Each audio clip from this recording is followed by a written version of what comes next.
Hi friends, this is Lisa Copen over at restministries.com, and I'm here to tell you today about a wonderful new blog that I am proud to be a part of, and it's called thinkingaboutssuicide.com. Now, I'm not part of this because I'm actually thinking about suicide, thankfully, but I do understand that many people do, and it is many more than we ever realize. And yes, it does include Christians as well. Now, this website, thinkingaboutssuicide.com, is founded by Linda Evans Shepherd, which is an amazing woman who I am honored to call a friend, and she's written numerous books about prayer when God doesn't listen, when it's hard to find God, hard to hear God's voice. Amazing books that I encourage you to read if you're searching in any way, shape, or form and feel like no one understands.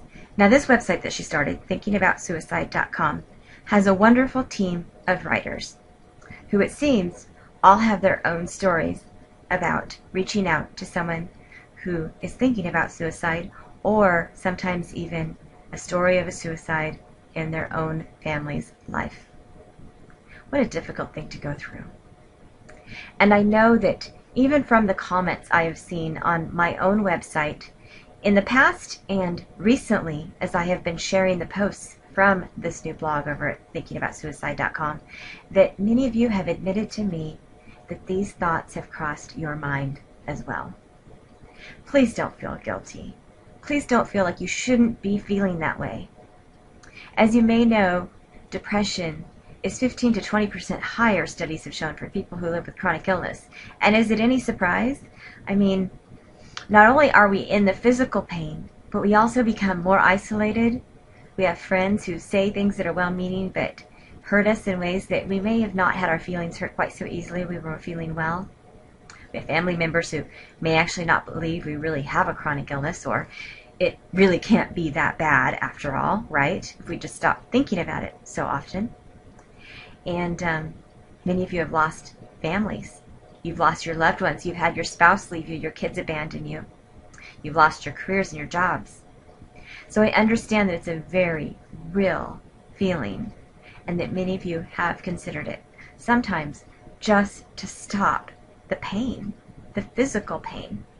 So it may not surprise you to know that in 70% of suicides, they estimate that people take their lives simply to stop the uncontrollable physical pain. And 35% of these people who take their lives are under, I got that wrong, 50% of these people who take their lives are under the age of 35.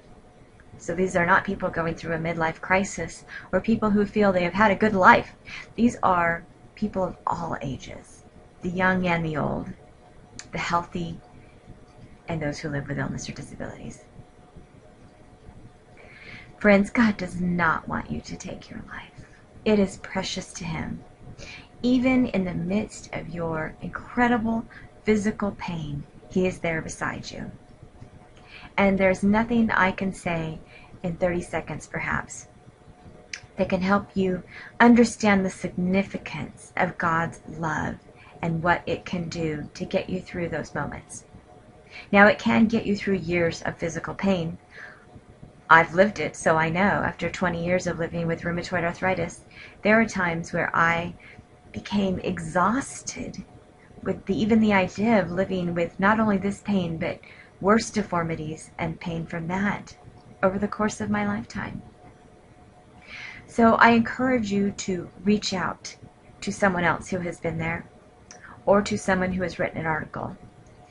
And Rest Ministries tries to be a place that is safe for you, where you can reach out to others who are going through these difficult times. But I am also honored to include thinkingaboutssuicide.com as my list of resources for those who are considering ending their life. Because I know this is a group of women who are strong in their faith, who believe that Jesus is the Son of God, and yet they also know that life here on earth is very, very painful. And although we try, as a writer myself, to encourage you, I know that sometimes a brief little article on the internet that says, hang in there, don't worry, be happy, is not going to fix it all. And we know that, and we acknowledge that. But I want you to know there is heart behind the words that you read.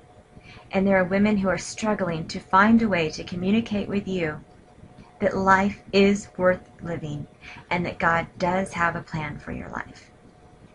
And from me to you, that's one of the messages that I hope to be able to send you here at Rest Ministries every day, especially through our daily devotionals. God has a plan for your life. Now, is it going to be the plan that you thought it was going to be 5 years ago? Odds are no. And if you hadn't been diagnosed with a chronic illness and you were still a healthy person, chances are the plans that you had for your life still would have been adapted and changed according to God's will. So know that there are people out here that care about you and that are here for the long haul. I've been doing Rest Ministries now since 1996, and the internet was just going online in people's homes. I remember my first little computer that ran so slow on dial-up, and I made my first website on Word, if you believe it or not. Things have changed dramatically in our world of technology. Things have not changed so much in our hurts and our pains and our spiritual struggles. But God is faithful. He is the same yesterday and today and tomorrow. And so in whatever way you have to connect with another person or with God Himself, there is someone here to guide you along the way. And so I hope you will visit thinkingaboutsuicide.com and make it a place that you not only can find comfort and a safe haven, but also somewhere that you can refer friends to who are going through those dark, dark moments. Thanks.